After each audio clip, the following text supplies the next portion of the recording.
take long. All right. Good evening, everyone. Welcome to another Standards meeting. Welcome to you all, and particularly those who are joining us via the live stream. We have a number of things to get through, so should we make a start? Apologies in absence. Yes, so apologies for Councillor Anne Easter, Belgique Guana, and from Ashok Hussain, independent member. Thank you. And then moving to agenda 2, declarations of interest. So any declaration?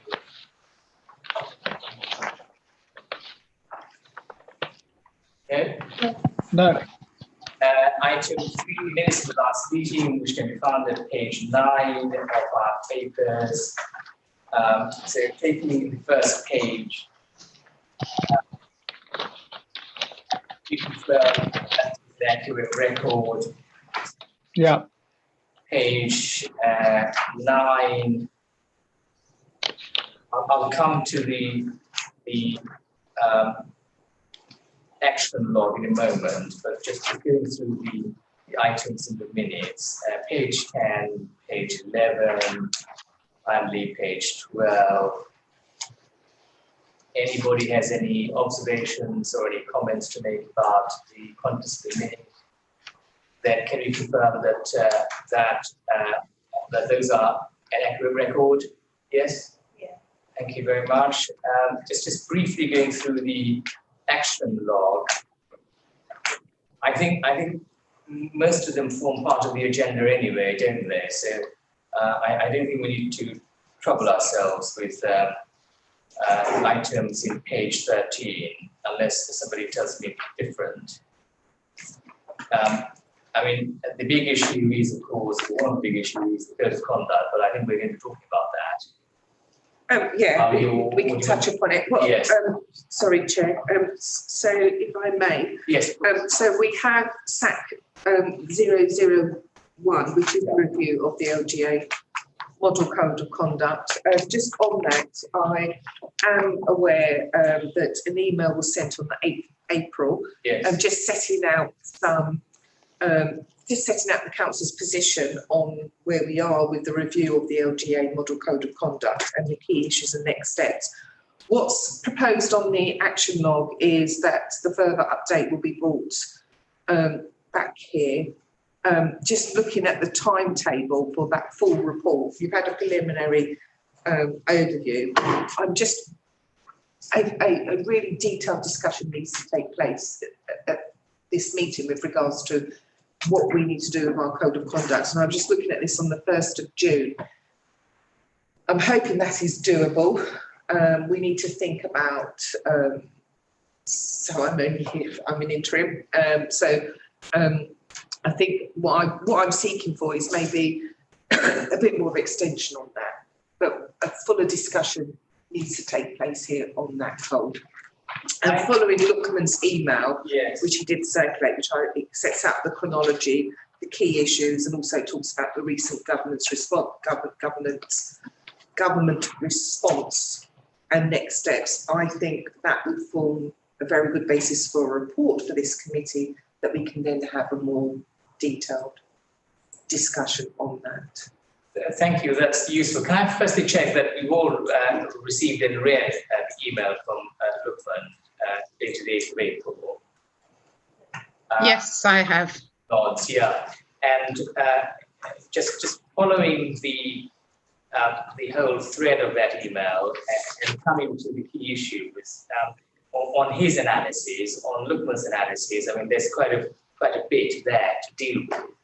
I have no doubt that members want to contribute to that with our own views and probably get some more issues into that list. I mean, for my part, I certainly agree with a lot of the key issues out in that email. I'm particularly keen. I'm of course keen on all of this, but particularly keen on the last bullet point about our constitution as committee, whether we should be reconstituted as a decision-making committee. Certainly picking up the views of the last committee and prior meetings, I got the feeling that we should be, if I can put it this way, a rubber stamping committee. I think that we certainly need to go a bit more and further. So perhaps that can form part of that, and the fuller discussion can be had. Perhaps we can devote some time to this. So can I suggest, subject to other members' views, of course, that we bring this back as a substantive item on its own right, incorporating these points made by Lukman and other points that other members or officers wish to contribute, and then we have a fuller discussion. Any thoughts from anyone on generally anything I've said or Asma said, or you want to view on this? I suppose I would, the thing I would say is I completely agree. It's an opportunity to really push, the boundaries, isn't it? Yeah. So I really would like us to have sufficient time. Yes. And if it's appropriate, we could do it perhaps the majority of the meeting should be put over to consider. So if I may, Chair, I think that's an excellent idea. So breaking down the key issues, and as you rightly highlighted, there was a question was about the constitution of this committee and being a decision making. I can, on the points raised, and picking up on what Deputy Chair has also said, I think it'd be worthwhile to have separate reports on these items rather than one big report, so we can have that discussion. So I'm happy to try and bring a report for the next committee, but I'm just conscious that it's the new administration and a lot of activities going on that as decision making, and then looking at the other bullet points, which is about timescales and about the complaints procedure. We can have a separate item on the action. So what we could do is part of the work programme that you're going to be reviewing is we can add these as separate items that come here. Yes, I think that would be very helpful. If anybody wishes to have their own ideas or any other concepts they want to contribute, then we can feed those through by email, and then they can be added to the agenda or the work programme. Do you all agree with that? Yeah. Yes. Very good. All right. Thank you very much. That's very helpful. So let's get the ball rolling on that. I draw the point that Lukman makes that so re-elected members would probably wish to engage in this process as further. They may bring other fresh ideas as well. The area, I think, is good. Yeah. All right. Then just, I think the rest of the action log, as I said earlier, forms part of the agenda. So let's make progress with that. Agenda item 4 then is the work programme. Well, I think we managed to deal with some of that, but looking at the document itself, which is at page 17, and what we are asked to do is to consider this draft programme, make any comments or suggestion for possible reports. Well, we managed to cover, I think, So Chair, just to assist you, maybe for the 14th of July we can have the constitution of the committee as an agenda item.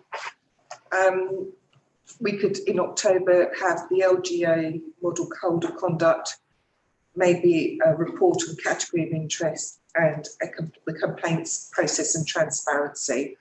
And maybe we can have those 3 items in the October and the constitution one in July. So that will then start building the annual work programme. And this is a live document, so it's likely to change. So may I make those recommendations? Yes. Do we agree with the recommendation just before? Yes, Thank you very much. So be it. so they can be added. But other than that, any other comments or suggestions or any other ideas about the work program, whether we need to add any other items from anyone? As has been said, this is a work in progress. I'm sure it's going to be constantly in flux, and so anybody has any ideas in due course moving forward, please feel free to run those past. I think firstly through our clerk, isn't it, and then we can then circulate it through everybody else. Yeah. Other than that, then we've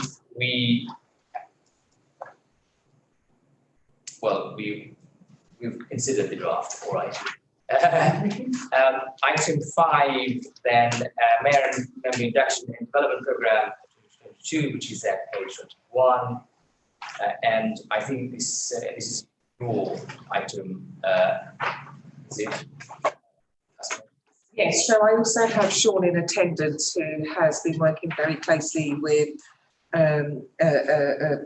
Bethany, who produced the report, and unfortunately sends her apologies for this evening. So Sean is in attendance with her. What you have before you, so we had this at the last committee just to consider. What you now have is the final version of the report, which has now been through yourselves, the corporate management team, Labour group, and also cabinet briefing. Sorry, just trying to get terminology right. So hopefully it's had quite a bit of engagement and consultation.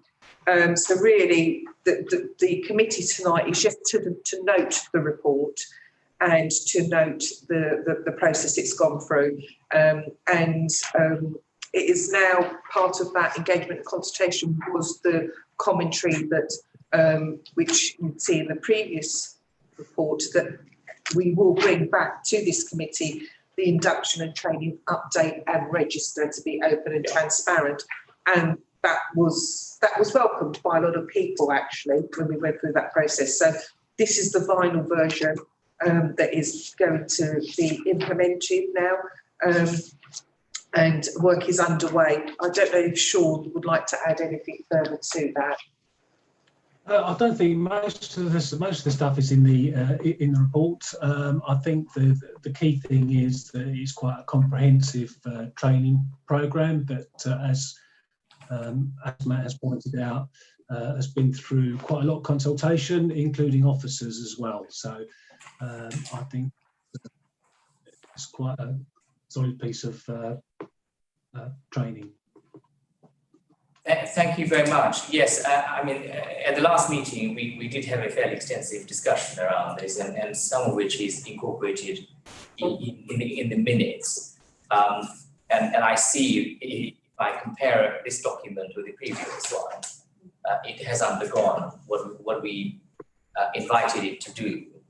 So our thanks go to the officers in finessing this. Yes, I think there was an issue, wasn't there, around the timetable as well as whether the general member training includes the mayor as well. Well, it does, because it's been amended. I'm happy to adopt it. Any other views from anyone? If not, yes. To remind you that although she can't be here, Councillor Annister did mention, and I'm assuming she's talking about this report, that she said that her concern is that new candidates don't know anything about the training. But as I understand, you're sending all candidates to the training. So thank you. Joy. It's going to call you the clerk, but thank you, Joy. So if you attach to the report is the letters. These are based at page 35. Yeah, which is the appendix. Your nomination. Yeah, so I think that deals with that. So that will obviously inform those new members, and obviously Yeah. once they're nominated, they're going to receive a Yeah. invite. So there is information being provided to new candidates, and those letters are attached, and also the arrangements for members who are not standing as well. So they are, and they will be going out shortly. Actually, those letters. Very good. I thought they were very good, actually. Yeah.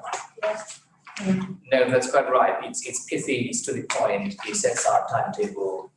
I'm not sure if there's any other room for any further cutting.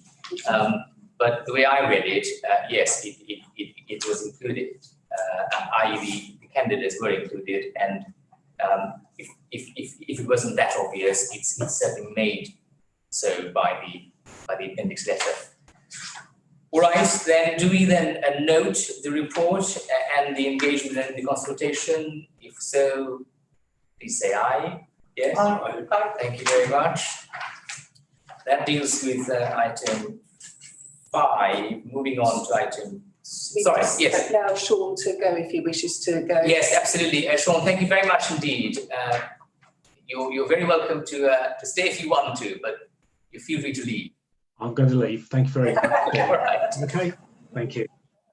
Well, we are a very fun-filled committee, but I'm going to go and get my tea. yes, absolutely. Thank you very much.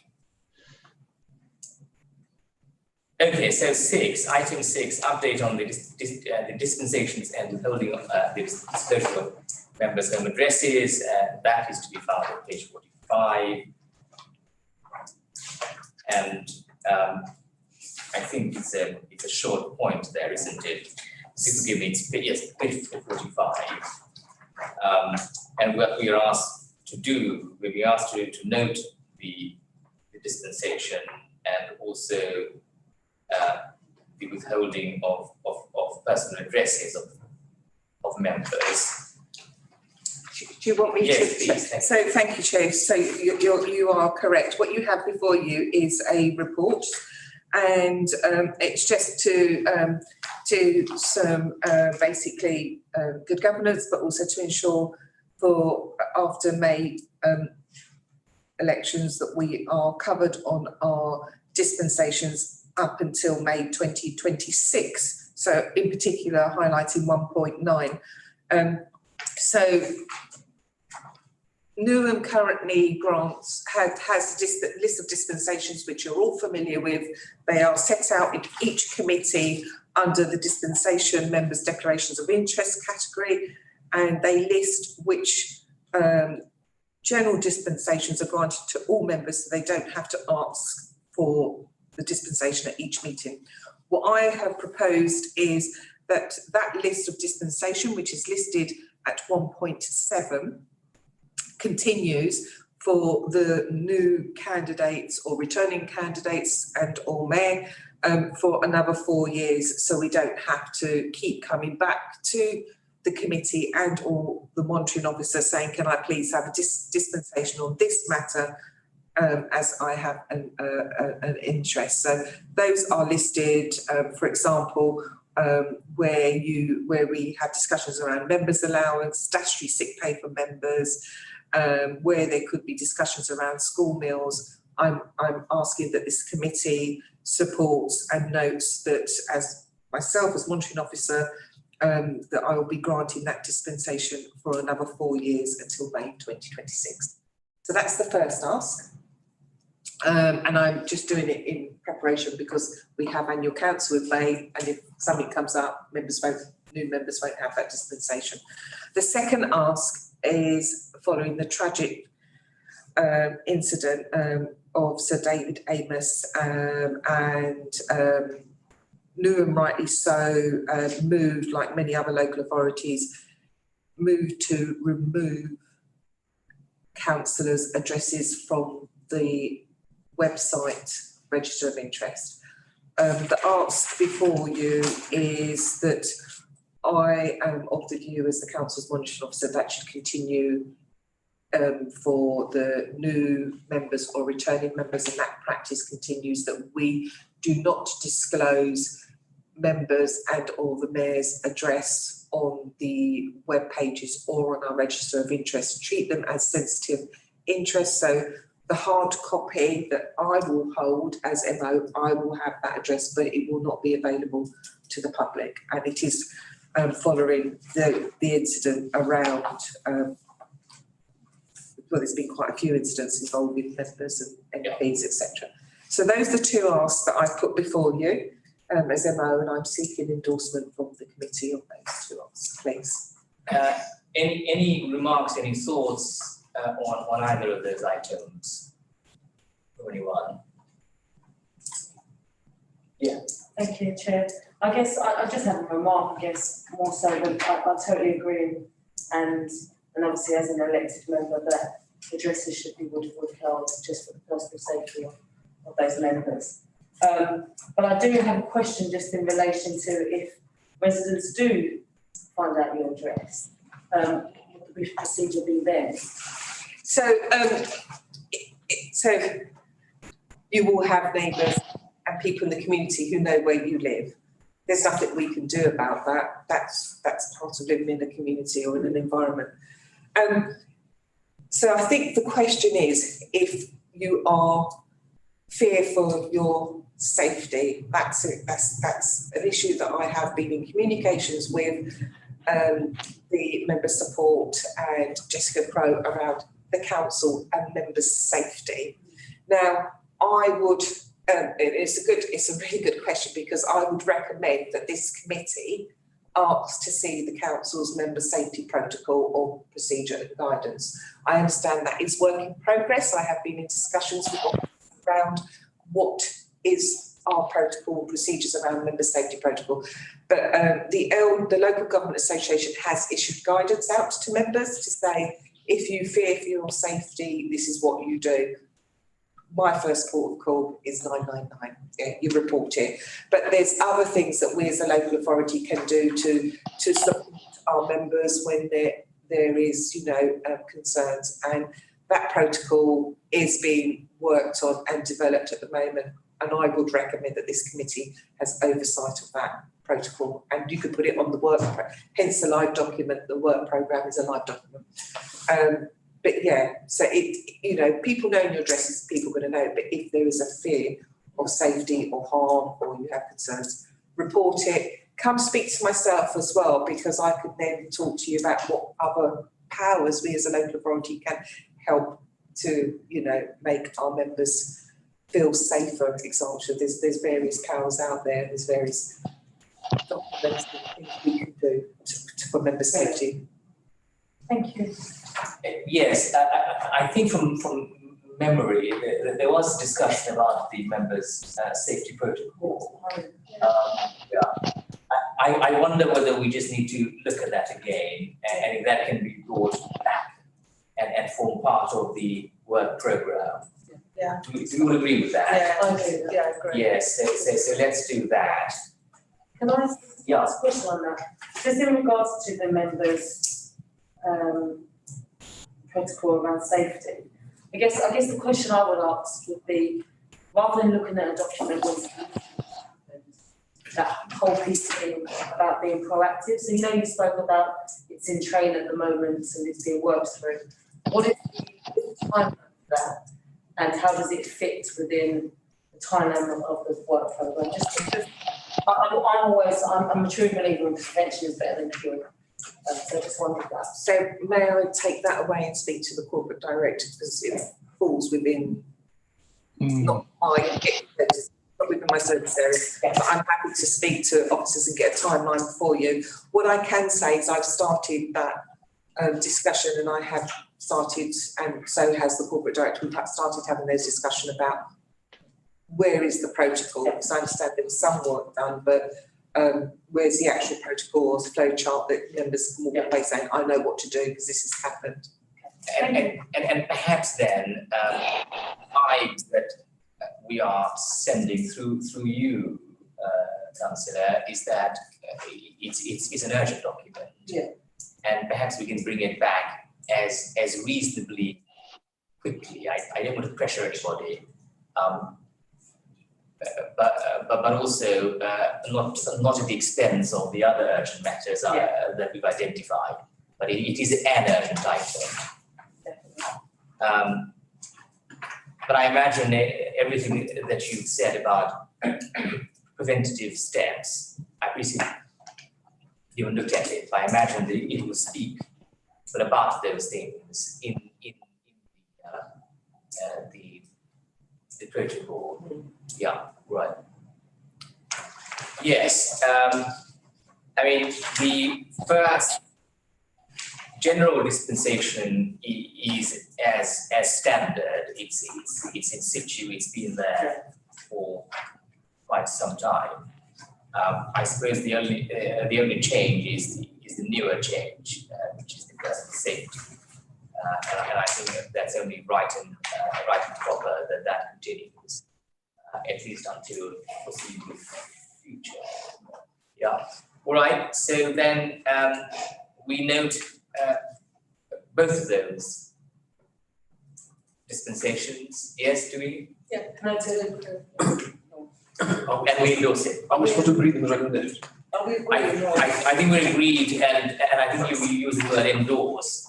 So should we endorse it? Yes, great. Thank you very much. Update on protocols.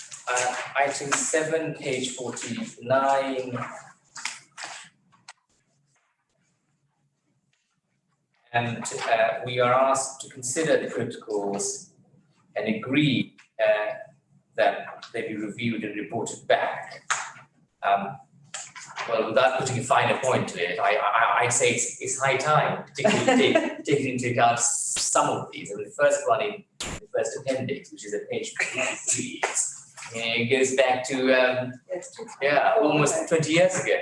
So, So, Mayor, Chair, I think you've highlighted some. Yes, your observations are very true. You will see that, and also some of the language used in this.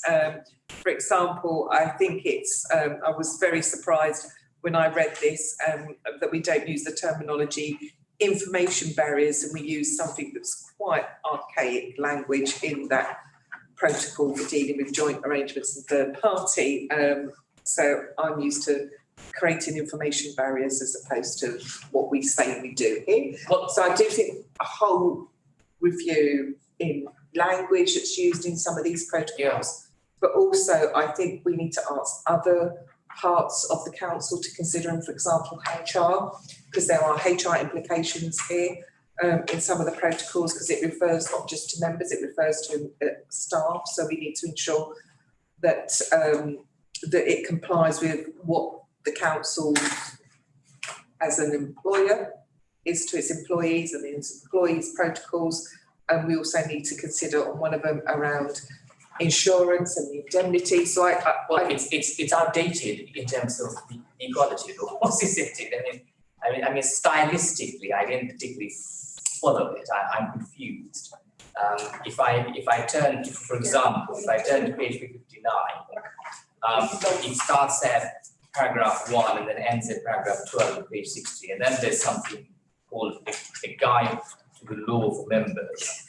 And it starts at 1 and it goes on. I mean, it's a bit of a mishmash, or to use the everyday parlance, a bit of a dog's dinner. Yes, I'm sorry, I interrupted you, Asma. No, Chair, I think your observations are correct, and I think,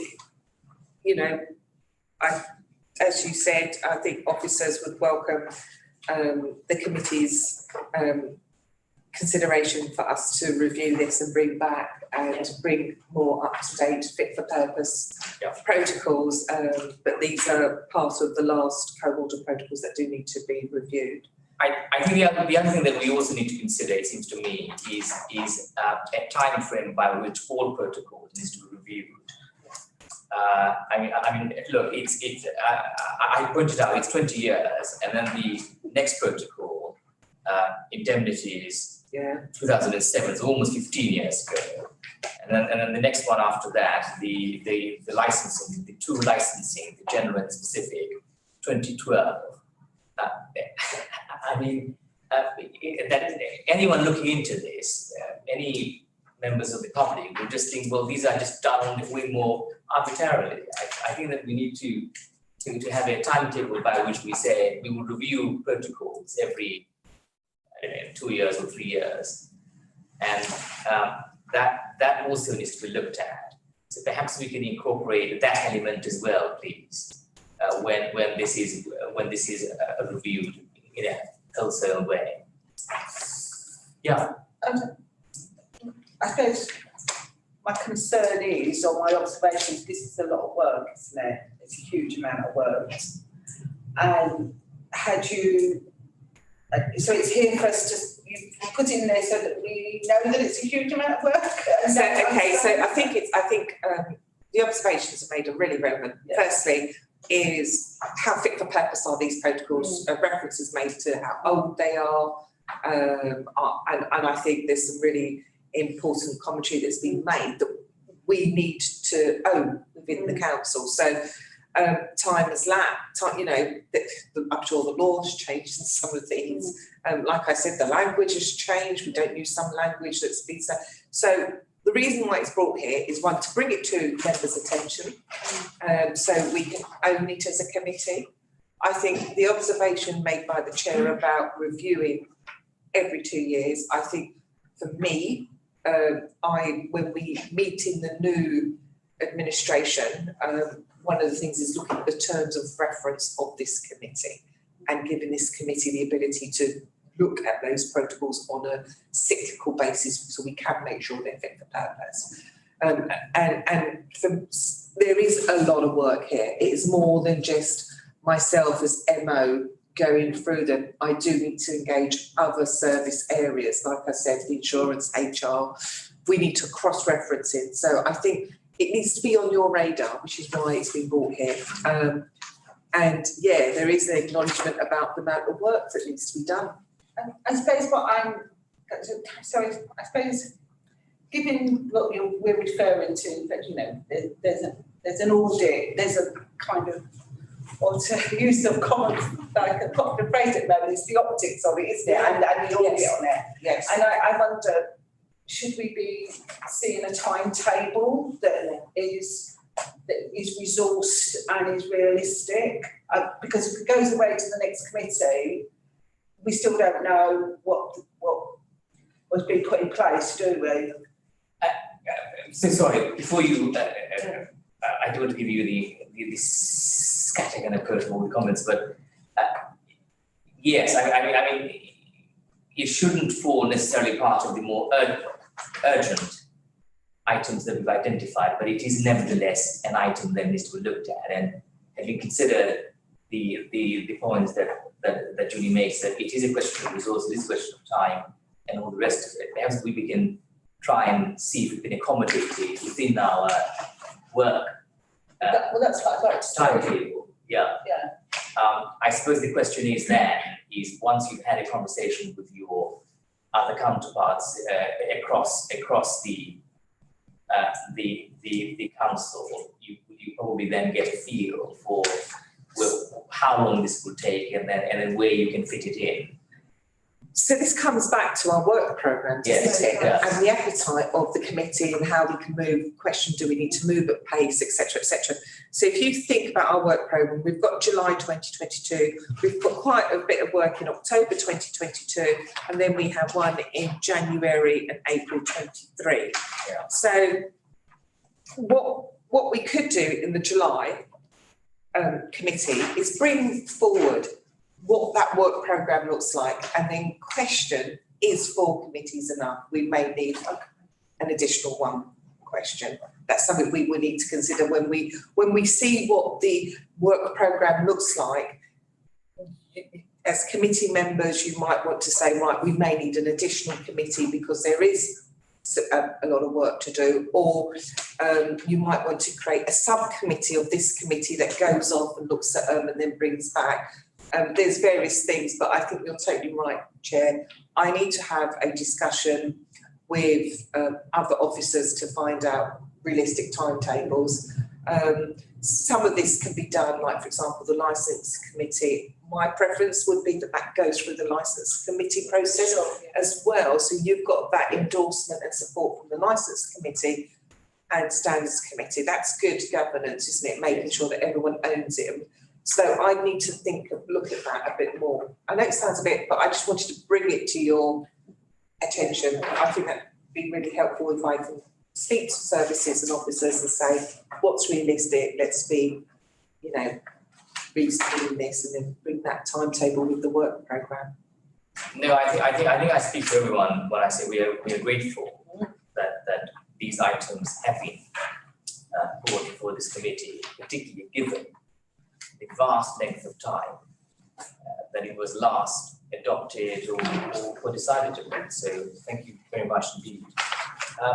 So should we leave it on those bases, unless anybody else has any other comments? Gary? No comment. I just want to ask. I'm sorry. I feel I've missed out like about 6 months. But Daniel, because has he moved on? Who? Daniel. Yes, Adrian. Daniel.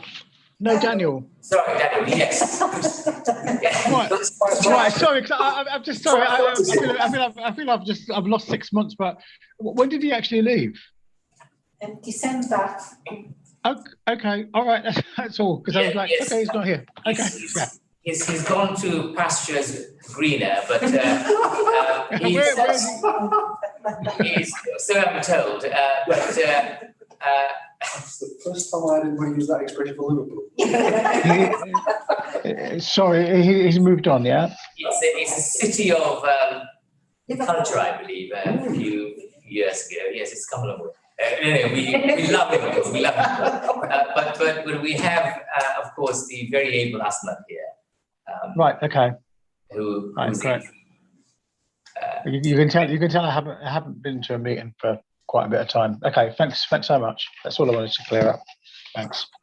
And so has Lukman. Lukman has also moved on. Yes. Oh right. Okay. Oh wow. You see, I've lost quite a lot, haven't I? Okay. All right. Thank you. And the head of Democratic Services, Adrian. Oh yes. All right. Okay. So that is then item 7. Shall we then move on to item 8, which is the chair's speech to the annual meeting of the council, page 91.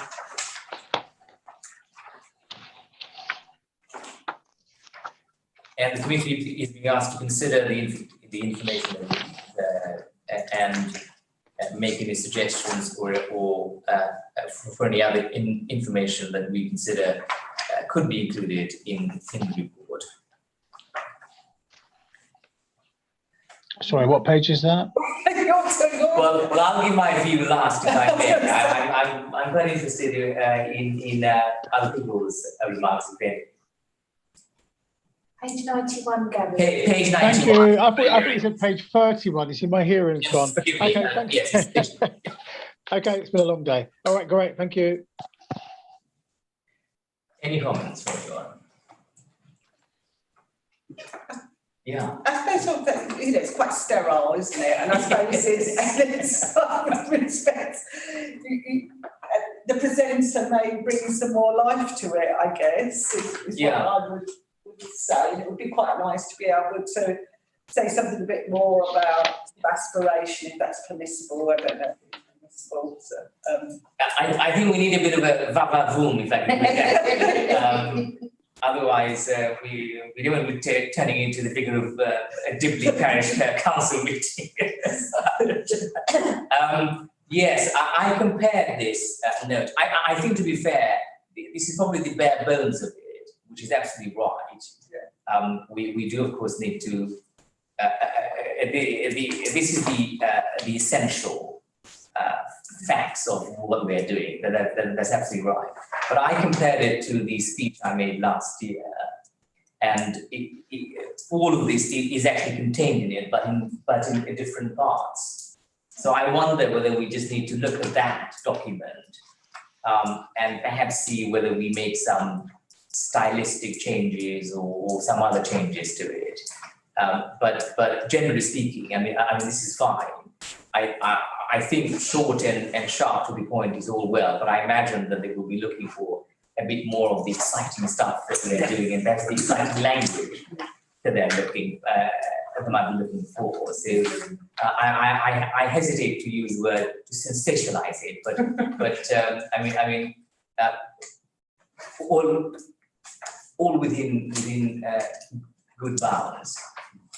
Yeah. I think, Chair, since it's an annual meeting and you count up an election, you just need to let everybody know that you're there and this is an independent process. Absolutely, yeah. And you don't stand for any old nonsense. Yes. Okay. Yes. New nonsense. So, may I, Chair? Yeah, of course. So, the annual council meeting, and looking at the timetable as to when the training actually takes place on the code of conduct, I think it's member induction session, where there will be hopefully. I'm sorry, I do apologise, my eyesight's not very good, but there is induction to decision making and code of conduct will take place on the 9th of May. I'm hoping that you will be able to join myself, at least meeting those, doing the refresher training.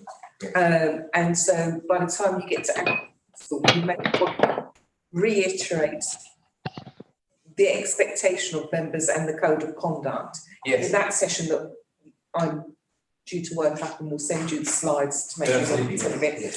And then at annual council, reminding them of the purpose of this committee, the role of this committee, yes, of the work you've done previously over the last 12 months, but also looking forward, and we just spoke about quite a few things looking forward.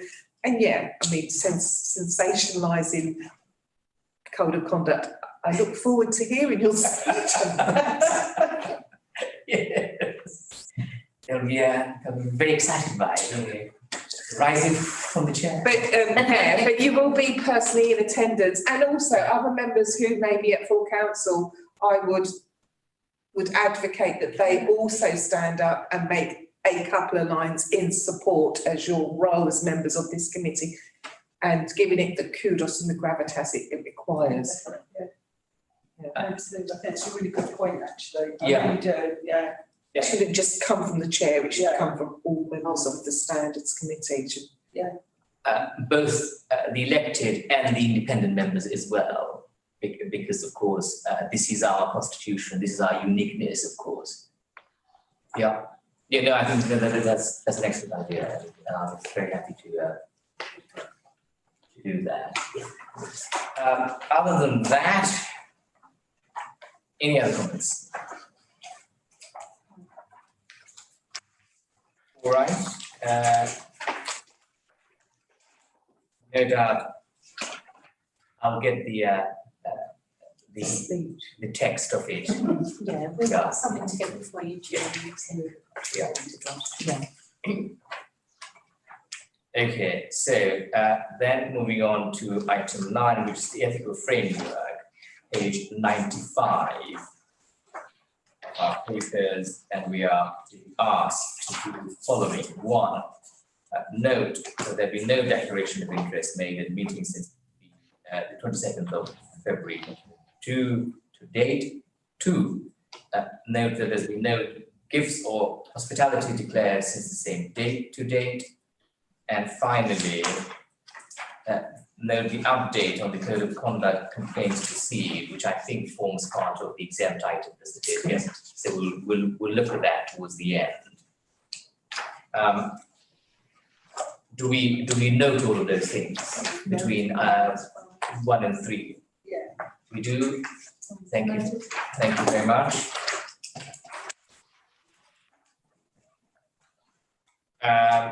All right, so I think item 9A to B, we've dealt with those. Now we come to the exclusion, the excluded part. Can we then resolve? Do I have to leave first since I mentioned? No. Yeah. This is the part where it is a confidential part, and we're going to be shortly resolving to go into the confidential part. And for those who are still sticking with us, and we are very thrilled that you are, I'm afraid we're going to have to leave the live stream now. So can we then resolve to go into the excluded item? If so, please say yes. Yes. Thank you very Yes. much.